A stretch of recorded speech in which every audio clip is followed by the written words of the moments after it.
Hello friends, मैं सौरभ पाठक आप सभी का स्वागत करता हूं आपके अपने YouTube channel Saurabh education zone में। दोस्तों, आज का टॉपिक है पादपों में पोषण या प्लांट्स न्यूट्रिशन। ठीक है, तो शुरू करते हैं। समस्त सजीवों को जीवित रहने के लिए भोजन की आवश्यकता होती है। ठीक है, सजीवों द्वारा भोजन ग्रहण व उपयोग करने की विधि को ही पोषण या न्यूट्रिशन कहते हैं। ठीक है, सबको पता है कि जो भी सजीव है वो चाहे जीव जंतु हों या पेड़ पौधे हों, कोई भी हो, अगर वो सजीव है तो उसे भोजन की आवश्यकता पड़ती ही है। तो आज अपना टॉपिक है पादपों में, तो हम लोग पौधों के बारे में ही पढ़ेंगे। तो समस्त सजीवों को जीवित रहने के लिए भोजन की आवश्यकता होती है। सजीवों द्वारा भोजन ग्रहण व उपयोग की विधि को ही पोषण या न्यूट्रिशन कहते हैं। ठीक, आगे देखिए। भोजन के घटक: कार्बोहाइड्रेट, प्रोटीन, वसा, विटामिन्स, खनिज लवण। कार्बोहाइड्रेट, प्रोटीन, वसा, विटामिन्स, खनिज लवण, ये सम्मिलित रूप से इन्हीं को हम पोषक तत्व या न्यूट्रिएंट्स कहते हैं। ठीक है, पौधे स्वपोषी या ऑटोट्रॉफिक होते हैं, वे अपना भोजन स्वयं बनाते हैं।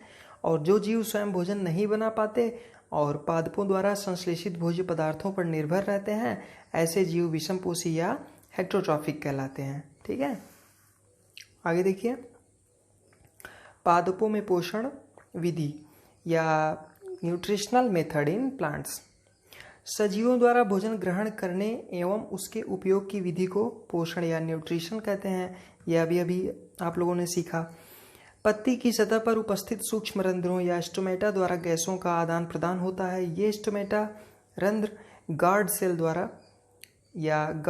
द्वारा घिरे होते हैं। ठीक है, गार्ड सेल को हिंदी में द्वार कोशिका भी कहते हैं। ठीक है, तो मैंने इसके अपने पहले वाले वीडियो में, फोटोसिंथेसिस वाले वीडियो में अच्छे से समझाया है, अच्छे से बताया है। पत्ती के किनारे किनारे पे छोटे छोटे छेद पाए जाते हैं, जिसे स्टोमेटा या रंध्र बोलते हैं। ठीक है, ये स्टोमेटा ये दिन में भी खुलता है, रात में भी खुलता है। वो सब मैं फोटोसिंथेसिस वाले वीडियो में आप लोग देख सकते हैं जाके। तो ये अभी ओपनिंग कंडीशन में है और इसके किनारे किनारे ये देख रहे हैं आप, ये गार्ड सेल है या हिंदी में द्वार कोशिका कहते हैं इसको। तो इसी के द्वारा कार्बन डाइऑक्साइड वायुमंडल से इस पत्ती में प्रवेश करता है और फोटोसिंथेसिस के बाद जब ऑक्सीजन यहाँ बन जाती है तो इसी के द्वारा ये ऑक्सीजन वायुमंडल में प्रवेश करता है। ठीक है, और ये पत्ती का ये एक और चित्र है। तो देखिए, इसमें क्लोरोफिल और गार्ड सेल और स्टोमा कैसे कैसे कहाँ कहाँ स्थित रहता है वो दिखाया गया है। ठीक है, आगे देखिए। हरे पौधे फोटोसिंथेसिस के द्वारा भोजन बनाते हैं तथा स्वपोषी कहलाते हैं, परंतु फोटोसिंथेसिस से कार्बोहाइड्रेट का संश्लेषण तो पौधे कर लेते हैं, परंतु पादपों में नाइट्रोजन की भी आवश्यकता होती है, अतः पौधे इनका भी संश्लेषण करते हैं। वायु में नाइट्रोजन, जो वायुमंडलीय नाइट्रोजन गैसीय अवस्था में होता है, 78% पाया जाता है, परंतु पादप इनका अवशोषण इसी अवस्था में नहीं करते हैं। मिट्टी में कुछ जीवाणु होते हैं जिन्हें नाइट्रोजन फिक्सिंग बैक्टीरिया कहते हैं। ये बैक्टीरिया गैसीय अवस्था में नाइट्रोजन को उपयोगी यौगिकों में परिवर्तित कर मृदा में या मिट्टी में स्थिर कर देते हैं। यही नाइट्रोजन जड़ों द्वारा जल के साथ पादपों द्वारा अवशोषित कर लिया जाता है। ठीक है, आगे देखिए। आगे है पादपों में पोषण की अन्य विधियाँ। ठीक है, ये ऊपर वाली ये तो हो गया जिन पौधों में क्लोरोफिल पाया जाता है। आगे देखिए, कुछ पौधों में क्लोरोफिल नहीं पाया जाता है, वे विषमपोषी प्रणाली हेट्रोजीनस सिस्टम का उपयोग करते हैं। ठीक है, अपने पोषण के लिए विषमपोषी प्रणाली का उपयोग करते हैं। जैसे अमरबेल, ये अपना भोजन उसी पादप से प्राप्त करते हैं जिस पर ये आरोहित रहते हैं, मतलब उसी पर ये चढ़े रहते हैं। जिस पादप पर ये आरोहित होते हैं या चढ़े हुए होते हैं वह पादप परपोषी या होस्ट कहलाता है। चूंकि अमरबेल जैसे पादप होस्ट को अमूल्य पोषकों से वंचित करते हैं, अतः इन्हें परजीवी या पैरासाइट कहते हैं। मीन्स होता यह है कि ये पादप के ऊपर चढ़े रहते हैं, तो जो भी खाद्य पदार्थ या पोषक तत्व इस पादप को मिलना चाहिए वो ये अमरबेल वो इसको ना मिल दे करके खुद ही अवशोषित कर लेता है, ये अमरबेल। तो ये हो गया पैरासाइट और ये हो गया होस्ट। ठीक है, आगे देखिए, कीटभक्षी पादप या इंसेक्टिवोरस प्लांट। जैसा कि नाम से ही स्पष्ट हो रहा है, कीटभक्षी।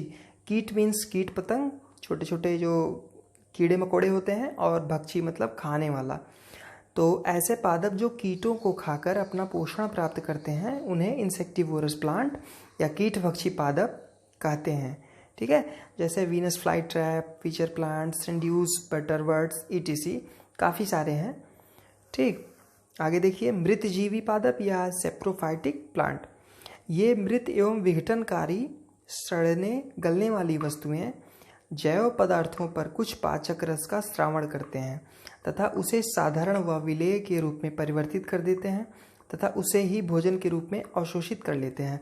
कहने का मतलब ये हो गया कि ये पादप, ये पौधे सड़े गले स्थान पे, एकदम जो जहाँ पे कूड़ा कचरा रहता है, काफ़ी गंदे स्थानों पे ये उगते हैं, और जहाँ उगते हैं वहाँ पे एक प्रकार का लिक्विड छोड़ते हैं और उसे साधारण या विलेय के रूप में परिवर्तित कर देते हैं जिस पे उगे हैं, और उसे ही ये अपने भोजन के रूप में अवशोषित कर लेते हैं। ठीक है, इस प्रकार की पोषण प्रणाली जिसमें जीव किसी मृत एवं विघटित जैविक पदार्थों से पोषण या भोजन प्राप्त करते हों, वे मृतजीवी पोषण या सेप्रोट्रॉफिक न्यूट्रिशन करने वाले कहलाते हैं तथा ये मृतजीवी या सेप्रोट्रॉफ्स कहलाते हैं। ये विभिन्न नमी वाले स्थानों, सड़े गले स्थानों पर उगते हैं, जैसे ये कवक या फंजाई चमड़े, कपड़े, अचार या और अन्य जगहों पर उगते हैं। इनकी जो वृद्धि है या इनकी ग्रोथ जो वर्षा ऋतु में बहुत ही तेज़ी से होती है। चूँकि बारिश का सीजन रहता है तो सभी जगहों पे नमी और ऐसे नम स्थानों पे उगते ही हैं ज़्यादा, तो ये वर्षा ऋतु में बहुत तेज़ी से उगते हैं। ठीक है, अब आगे देख लिए, सिम्बियोसिस या सहजीविता। कुछ जीव एक दूसरे के साथ रहते हैं तथा वे एक दूसरे को अपना आवास व भोजन आदान प्रदान करते हैं। ठीक है, इसे ही सहजीवी संबंध या सिम्बियोटिक रिलेशनशिप कहते हैं। उदाहरण, कुछ कवक वृक्षों की जड़ों में रहते हैं। वृक्ष उन्हें पोषण प्रदान करते हैं, बदले में उन्हें जल एवं पोषकों से अवशोषण में सहायता मिलती है। ठीक है, दूसरा उदाहरण है लाइकेन।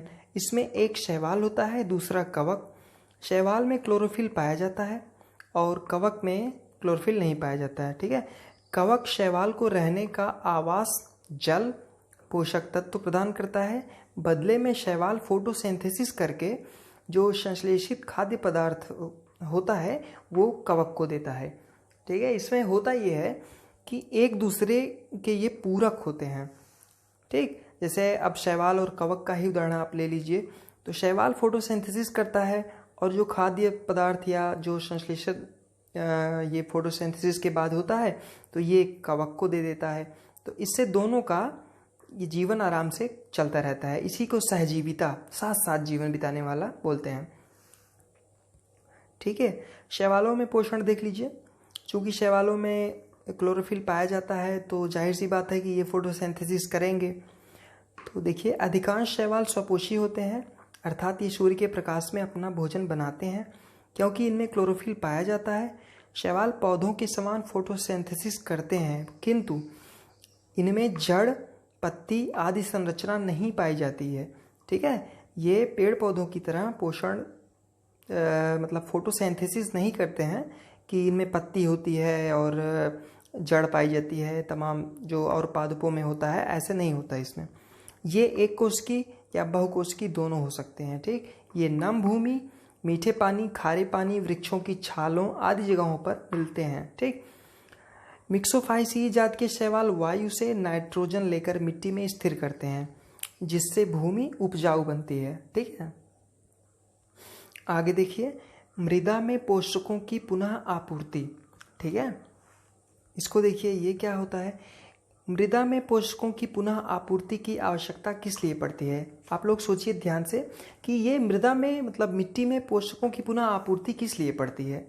ठीक है, तो देखिए इसका उत्तर हो जाएगा क्योंकि पादप मृदा से खनिज एवं खनिज तत्व अवशोषित करते हैं, अतः मृदा में इनकी या मिट्टी में इनकी लगातार कमी होती जाती है। ठीक है, मृदा की इन्हीं पोषक पदार्थों की कमी को दूर करने के लिए उर्वरक व खाद मिलाया जाता है। ठीक, चूंकि पादपों को प्रोटीन बनाने के लिए नाइट्रोजन की अत्यधिक आवश्यकता होती है, फसल कटने के बाद मृदा में नाइट्रोजन की कमी हो जाती है। ठीक, यद्यपि वायुमंडल में नाइट्रोजन 78% प्रचुर मात्रा में पाया जाता है, परंतु नाइट्रोजन को ये सीधे उपयोग में नहीं ला पाते। मतलब ये पौधे इस नाइट्रोजन को जो वायुमंडल में है उसको सीधे उपयोग में नहीं ला पाते। इसके पहले भी मैंने बताया था, कुछ जीवाणु राइजोबियम वायुमंडलीय नाइट्रोजन को विलय पदार्थों में परिवर्तित करते हैं, परंतु राइजोबियम अपना भोजन स्वयं नहीं बना पाते। तो ये चना, मटर, मूंग, सेम तथा अन्य फलीदार पादपों की जड़ों में रहते हैं। ठीक है, तथा इन्हें ये नाइट्रोजन की पूर्ति करते हैं, बदले में ये पादपों से आवास भी लेते हैं और खाद्य पदार्थ भी लेते हैं।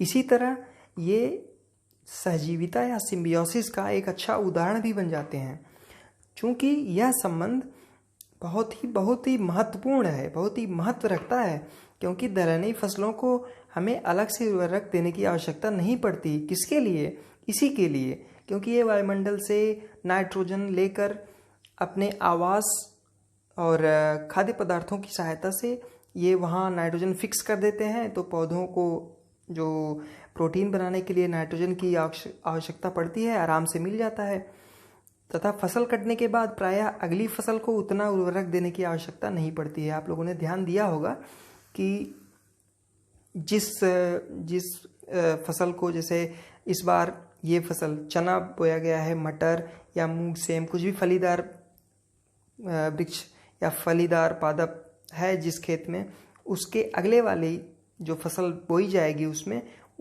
इनकी नाइट्रोजन की बहुत ही प्रचुर मात्रा पाई जाती है। मतलब खेत उपजाऊ हो जाता है। ठीक है दोस्तों, आगे देखिए। प्राथमिक पोषक तत्व नाइट्रोजन, फास्फोरस, पोटाश। द्वितीयक पोषक तत्व कैल्शियम, सल्फर, मैग्नीशियम, सिलिकॉन। तृतीयक पोषक तत्व क्लोरीन, मैग्नीशियम, बोरान, लोहा, जस्ता, तांबा, मॉलिब्डेनम, निकल, सेलेनियम और सोडियम।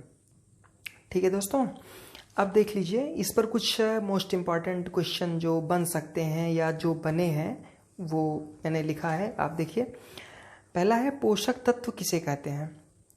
सभी को पता है, कार्बोहाइड्रेट, प्रोटीन, वसा, विटामिन एवं खनिज लवण को पोषक तत्व या न्यूट्रिएंट्स कहते हैं। इसके पहले भी आप लोगों ने पढ़ाई है इसको। ठीक है, आगे देखिए। कार्बोहाइड्रेट किन किन तत्वों से मिलकर बना होता है? तो कार्बन, हाइड्रोजन, ऑक्सीजन, ये तीनों मिलकर कार्बोहाइड्रेट का निर्माण करते हैं। ठीक है, कौन कौन से शैवाल हैं जो मिट्टी में नाइट्रोजन स्थिर करते हैं? ठीक है, ये इंपॉर्टेंट क्वेश्चन है, इसको ध्यान दीजिएगा। कौन कौन से शैवाल हैं जो मिट्टी में नाइट्रोजन को स्थिर करते हैं? ठीक है, इसमें एजिटोबैक्टर है और बिजरिंकिया है, नॉस्टॉक है, नबीना है, रोडोस्पाइरिलम है। ये ऑक्सी या स्वतंत्र जीवन यापन करने वाले होते हैं। ठीक है, नेक्स्ट देखिए। रोडिमिनिया एवं फिलोफेरा नामक एल्गी से क्या प्राप्त होता है? ठीक है, रोडिमिनिया या और फिलोफोरा से क्या प्राप्त होता है? तो इससे हमें आयोडीन, जो कि औषधि के रूप में उपयोग होता है, प्राप्त होता है। ठीक है, ये इम्पॉर्टेंट है। आगे देखिए। समुद्र में पाए जाने वाली शैवालों का उपयोग पशुओं के चारे के रूप में भी हो सकता है। इसका सर्वप्रथम उपयोग किस देश ने किया? बहुत ही इम्पॉर्टेंट है, लेटेस्ट क्वेश्चन आप देख लीजिए। समुद्र में पाए जाने वाली शैवाल का उपयोग पशुओं के चारे के रूप में भी हो सकता है। इसका सर्वप्रथम उपयोग किस देश ने किया? तो इसका उपयोग दोस्तों इजराइल ने किया है, वो भी सफलतापूर्वक। और ये इजराइल ने चारे का शैवालों को जो है अपने चारे के रूप में भी उपयोग किया जा सकता है, इसकी खोज की है और इस पर ये काम भी अभी कर रहा है। ठीक है, आगे देखिए। किन देशों में एल्गी मुख्य खाद्य पदार्थ भी है? ठीक, किन देशों में एल्गी मुख्य खाद्य पदार्थ है? ठीक है, तो उत्तर हो गया जापान, चीन, इंडोनेशिया, ऑस्ट्रेलिया, मलाया। ठीक है, अगला इम्पॉर्टेंट है। चाय की पत्ती का लाल रोग किसके कारण होता है? ठीक है, चाय की पत्ती पे एक लाल रोग होता है, लाल रोग बोला जाता है। किसके कारण होता है? तो उत्तर हो गया सेफेल्यूरस नामक एल्गी के कारण। ठीक है, सेफेल्यूरस नामक शैवाल के कारण ये लाल रोग होता है चाय की पत्ती पर। अगला है वातावरणीय नाइट्रोजन ऑक्साइड के स्रोत कौन कौन से हैं? ठीक है, ये भी अच्छा क्वेश्चन है, देख लीजिए। प्रकृति में बिजली चमकने और पराबैंगनी विकिरण अल्ट्रावायलेट रेज जो कि सूर्य से निकलती है से नाइट्रोजन ऑक्साइड में टूटता है। ठीक है, और इसके अलावा भी औद्योगिक दहन, मतलब जो कल कारखाने लगे हैं और इंडस्ट्रियल एरिया काफ़ी हैं, वहाँ से भी जो गैसों का वो वहाँ पे मतलब वो गैसें निकलती हैं और वहाँ पे फ्यूल भी होता है, उसी के द्वारा ही वो सब अपना सा काम करते हैं। तो औद्योगिक दहन उसको बोलते हैं। और फ्यूल बर्न, वाहनों का धुआं, बिजली उत्पादन केंद्र, जंगल की आग आदि वातावरणीय नाइट्रोजन ऑक्साइड के स्रोत हैं। ठीक है दोस्तों, आज बस इतना ही। अगर आपको मेरा वीडियो पसंद आया तो प्लीज़ मेरे वीडियो को लाइक कीजिए, दोस्तों के साथ शेयर कीजिए और चैनल को सब्सक्राइब भी कीजिए। दोस्तों, आपके सपोर्ट की बहुत ही आवश्यकता है। और फिर हाजिर होते हैं कुछ अच्छे वीडियो लेकर। तब तक के लिए जय हिंद, थैंक यू।